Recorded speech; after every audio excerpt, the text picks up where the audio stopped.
Dillon Gabriel was never supposed to be the center of controversy, but in Cleveland, his presence now raises more questions than answers. Despite middling performances in a stalled offense, he remains a starter, and many suspect it's not just about Kevin Stefanski's known ties to Gabriel's representation and his sudden reluctance to adapt fuel the theory that Gabriel is less a strategic choice and more a symbol of internal favoritism. If you're into the real story and all the messy twists they don't show on highlight reels, go ahead and subscribe. And if you're sticking around to see how this Browns QB chaos plays out, you should definitely be subscribed. Meanwhile, Shedeur Sanders, arguably more gifted and certainly more in demand by fans, remains stuck on the bench, collateral damage in a coaching standoff. This isn't about one quarterback over another.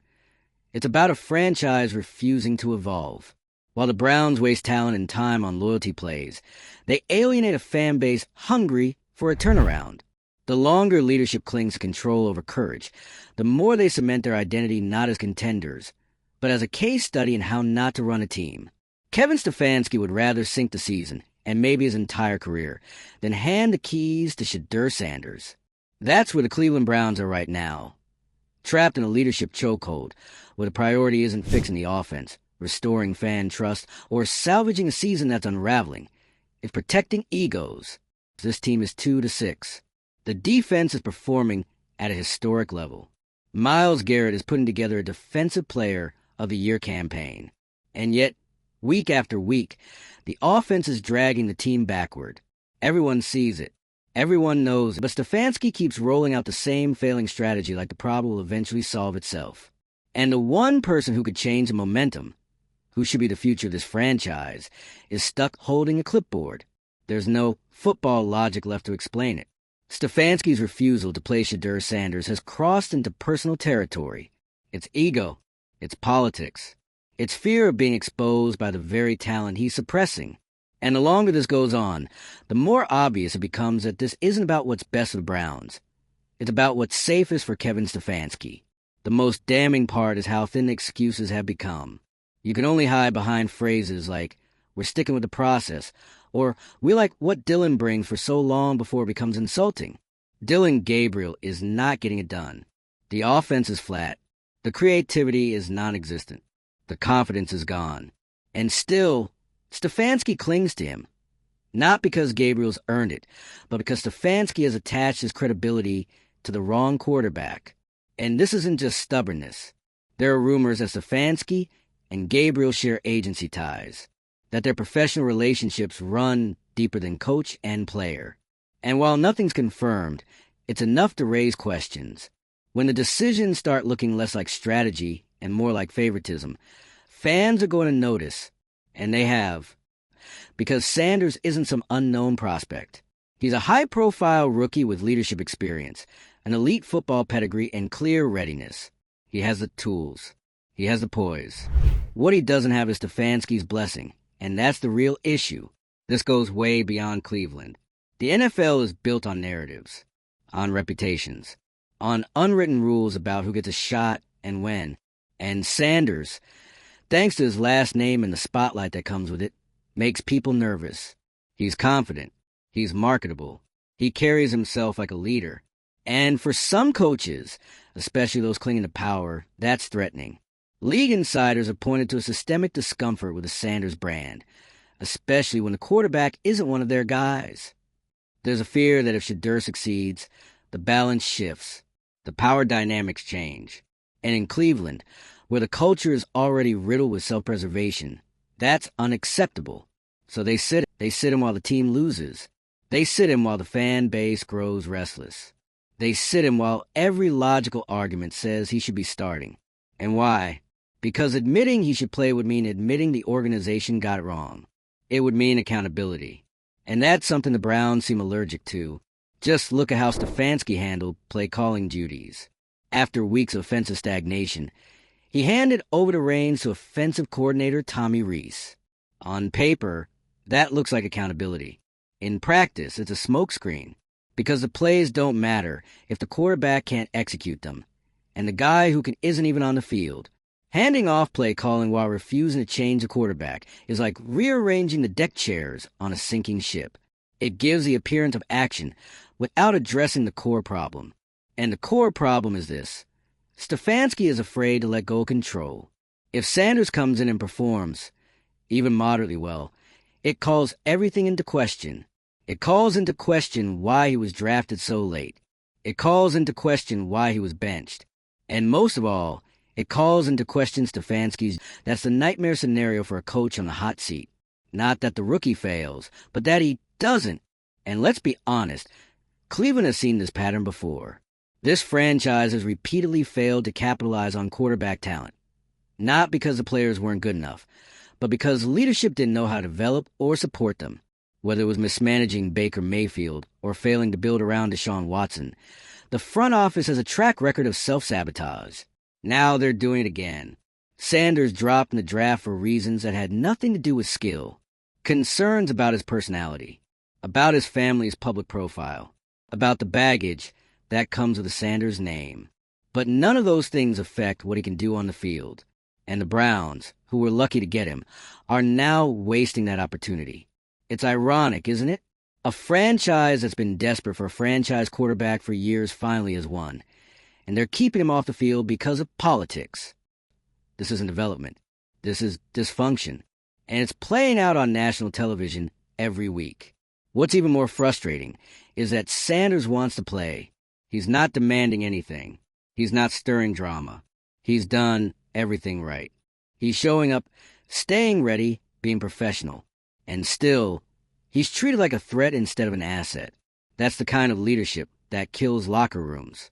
When the most qualified person gets passed over because the coach is afraid of being overshadowed, the whole team feels it. That's when buy-in disappears. That's when morale tanks. That's when everyone starts wondering who's really in charge and whether winning even matters anymore. The Browns don't have a quarterback problem. They have a leadership crisis. And that crisis is only going to get worse because this season is slipping away. And the longer Stefanski holds the line, the more damage he does to the team, to the culture, and to his own credibility. He's running out of excuses. He's running out of time. And he's running out of goodwill. The front office is going to have to make a decision soon. Stick with a coach who's clearly more invested in his own survival than the team's success, or open the door to a new chapter, one where decisions are made based on performance, not politics. There's no more time for waiting. No more room for maybe next week. This isn't about development anymore. It's about trust. About whether this organization is willing to admit it made a mistake and fix it before it's too late. If Sanders isn't starting by next week, the message is loud and clear. Cleveland's leadership is choosing pride over. If you're tired of watching talented players get benched for reasons that have nothing to do with football, drop your thoughts in the comments. Should Stefanski still be calling the shots? Is Shedeur Sanders being shut out for political reasons? What would you do if you were running this team? Hit that like button if you're done with ego-driven decision-making. Share this with someone who's still holding out hope for this season. And subscribe to stay locked in. We'll be here to break it all down as the Browns either wake up or completely fall apart. At this point, keeping Shedeur Sanders on the bench is more than just a questionable coaching call. It's malpractice. The Cleveland Browns have crossed the line from cautious to cowardly. Week after week, Kevin Stefanski stands by decisions that aren't just hurting the team. They're actively undermining it. The defense is doing everything. Myles Garrett is breaking records. The unit is playing at an elite level. They're holding opponents to field goals, creating turnovers, and giving the offense every chance to turn the tide. And yet, nothing changes. The offense limps onto the field, runs the same plays, relies on the same ineffective quarterback, and then trots back off after a 3-and-out. Again and again. It's not a game plan, it's a cycle. And Stefanski keeps pressing. Everyone in the building knows what the problem is. Everyone watching at home knows what the solution is. But the one person who could make that decision, the head coach, refuses to. And why? Because the move that might save the season also threatens to unravel his control. Playing Shedeur Sanders doesn't just change the game, it changes the narrative. And right now, Stefanski is doing everything in his power to avoid that. You don't have to dig deep to understand what's happening here. The coaching staff has boxed itself in. Stefanski's loyalty to Dylan Gabriel isn't about merit. It's about alignment. It's about politics. It's about protecting the relationships and reputations that matter more behind closed doors than what shows up on the scoreboard. The rumors of shared agency ties? That's not just background noise, it's context. It explains why a struggling quarterback keeps getting opportunities, while the more talented one watches from the sidelines. Let's not pretend this is unique to Cleveland. The NFL is full of situations where coaches play favorites, where organizational decisions get filtered through layers of ego and self-preservation. But this situation is different because it's playing out so clearly, so publicly, and in such stark contrast to what's best for the team. Sanders isn't just a better option. He's the only option that makes sense. He's shown leadership maturity and the kind of preparation that coaches claim to value. He's the quarterback with the higher ceiling, the one with the natural poise, the one with a spark that this team desperately needs. And yet, he's still being treated like a risk, while the actual risk is sending this roster out there to fail again under a quarterback who is yet to put together a single meaningful win. It's not about experience anymore. It's about fear. Fear that Sanders' success would expose the last 2 months for what they've been, a cover-up. Because if Sanders plays well, the question isn't just, why didn't you start him sooner? It becomes, how many games did you cost us? And that's a question no coach on the hot seat wants to answer. This season has become a tug-of-war between progress and pride. And pride is winning. That's the tragedy. It's not just that the Browns are losing games. It's that they're losing opportunities. They're losing the locker room. They're losing the benefit of the doubt from a fan base that's already lived through more dysfunction than most franchises combined. You can feel the tension building. The media questions are getting sharper. The fan backlash is getting louder. And no one's buying a "we believe in our guys" routine anymore. That line worked in week 2. It doesn't fly in week 10 when you're sitting at 2-6 and your best quarterback hasn't taken a snap. The locker room can't ignore this forever either. At a certain point, players start looking at leadership and asking, are we really trying to win? Because how do you preach competition, accountability, and meritocracy, and then stick with a quarterback who hasn't delivered while burying one who just might? That's how teams fracture. That's how belief in leadership starts to fade. The Browns don't have a talent problem. They don't have a roster problem. They have a leadership crisis rooted in fear and fueled by politics. That's it. Everything else, the blown opportunities, the offensive stagnation, the misconnections, it all stems from a refusal to evolve. You want to talk about missed potential? Let's talk about the draft. Shedeur Sanders should have never fallen as far as he did. His fall wasn't based on numbers or performance. It was narrative-driven. There were concerns about image, about his family, about how he'd fit into a traditional structure. But none of that mattered on the field. The tape was clean. The talent was obvious. The leadership was evident. And still, the NFL passed. Cleveland could have used that as fuel. They could have turned it into a redemption story. They could have put a chip on Sanders' shoulder and use it to reignite the entire offense. But instead, they're letting the same fear that infected the draft process infect their own decision-making. It's the same story with a different logo. The Browns are stuck because they're afraid of what progress looks like. Because progress means accountability. It means admitting that maybe, just maybe, the guy sitting on the bench is better than the one you've been defending all year. And that level of honesty, it's not something this leadership group seems capable of. And if they won't be honest, then someone else has to be. Ownership has to step in. The front office has to step up. Because this can't continue. Not when the defense is giving everything. Not when the locker room is begging for answers. Not when the solution is right there, standing on the sideline, waiting for a chance. The Browns are one decision away from changing everything. One quarterback switch from rewriting the narrative. One leadership move away from showing the world that talent matters more than pride. But until that happens, they're just treading water, wasting prime years, and asking fans to watch another season slip away while the answers go in. This isn't about Shedeur Sanders being the savior. It's about giving the team the chance to compete. A chance that's currently being blocked by a head coach who values control more than results. If Sanders gets a call next week, it'll be because the walls finally close in. Not because Stefanski had a moment of clarity. And that's the shame of it. that it takes public pressure and an imploding season to force something that should have been obvious from the start. But if they don't make the change, if they ride this out with the same broken formula, they're not just wasting this year. They're sending a message that the Browns are still the Browns, that nothing's changed. That dysfunction is a brand, not the obstacle. If you're a fan who's had enough of the excuses, enough of the politics, enough of watching this team underperform while the solutions gather dust, drop your thoughts below. Let us know how you'd fix this. Should Shedeur have been the starter from day one? Is Stefanski coaching for the Browns?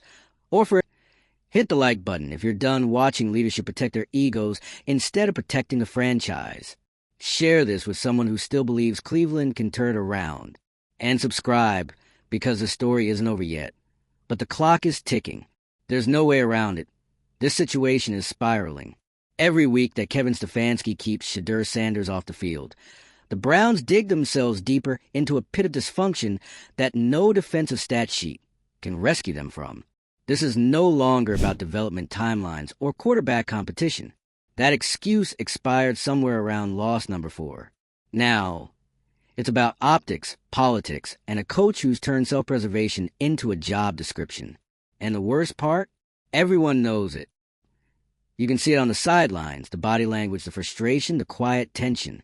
You can hear it in the post-game interviews where the answers are getting more defensive, more vague, more robotic.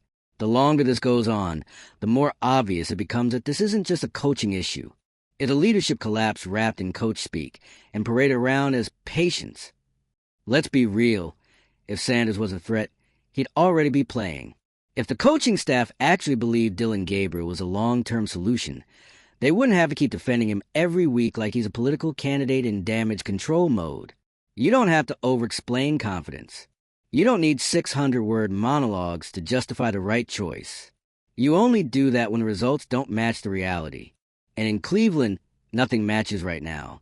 Not the scoreboard, not the roster, not the vision fans were sold before the season started, and certainly not the idea that the team is on the right track.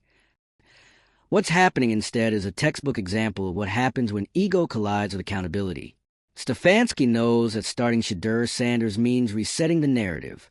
It means acknowledging that the season's first half was a mistake. It means taking ownership of decisions that cost the team wins. And for a coach under pressure, that kind of honesty is career-threatening. But here's the irony. Not making the switch might be even worse. Because every game Sanders stays on the bench, the pressure mounts. Every 3-and-out from Gabriel is another reminder that this coaching staff is choosing pride over progress. Every fan chant, every analyst critique, every post-game meltdown online. They're not just asking for a quarterback change. They're demanding accountability. And the longer that's denied, the more this season turns from salvageable to scorched earth. Let's not forget how much this locker room has to lose. The defense is giving championship-level effort. They're getting stops, forcing turnovers, keeping games close, doing everything short of scoring the points themselves. But you can't keep asking one side of the ball to carry the entire franchise while leadership refuses to do the bare minimum. That's not sustainable. And players know it. You think Garrett, Ward, JOK, these guys don't see what's happening? You think they haven't noticed the offensive inconsistency, the conservative play calling, the total lack of urgency? Teams fracture when effort and decisions don't align. And if this coaching staff keeps choosing loyalty over logic, they're going to lose more than games. They're going to lose the locker room. And here's where it gets uglier. Even if they do finally cave and start Sanders, the damage may already be done. Because now, it won't be seen as a coaching decision. It'll be seen as a reaction, a desperate attempt to save face, a panic move under pressure. And that's a narrative that's almost impossible to escape once it takes hold. The Browns had a window to control the message, to frame Sanders as a planned transition, to rally the team around a fresh start. But they missed it. And now they'll have to claw back credibility even if they do make the right call. And that's assuming they do it at all. Stefanski has shown no signs of backing down. If anything, he's digging in deeper. Handing over play calling to Tommy Rees was supposed to be the shakeup, but all it did was expose how superficial the changes really are. You can change the voice in the headset, but if the quarterback on the field still can't move the ball, What are you actually fixing? Nothing. You're just dressing the wound while the infection spreads. And what makes this even more frustrating is how unnecessary all of it is. This isn't a team scrambling for answers without options. They have the answer. They drafted it. They signed it. They watched it every day in practice. Sanders isn't a mystery. He's a solution they're just too scared to try. And because of his name? Because of the media attention? Because he's not their guy? If any of those are part of the equation, then Cleveland's problems run deeper than anyone wants to admit. Because at the end of the day, the job of a head coach isn't to protect your favorites. It's to put the best possible product on the field. And right now, that's not happening. What Stefanski is doing isn't leadership, it's gatekeeping. It's fear-driven management masquerading as discipline. And it's threatening to destroy a season that still had potential left in it. This team doesn't need a rebuild. It needs release. Release from ego. Release from politics. Release from the outdated belief that admitting mistakes is weakness. Because in reality, it's the only thing that could save them. And if that doesn't happen soon, then the fallout is going to be not just for Stefanski, not just for the offense, but for the entire identity of this franchise. The Browns have clawed their way out of irrelevance over the past few years. They were supposed to be past this kind of drama, past the years of wasted talent and mismanaged rosters. But this is a flashback, a brutal reminder that culture change only works if it's real. And right now, it's all smoke and mirrors. If you've been watching this team collapse in real time and wondering how it's even possible, drop your thoughts in the comments. Would you bench Gabriel today? Should Stefanski even be making that call anymore? Smash that like if you're tired of watching leadership protect themselves while the team pays the price. Share this with someone who still thinks there's time to fix this. And subscribe, because one way or another, this is going to be a turning point, and we'll be here when it breaks.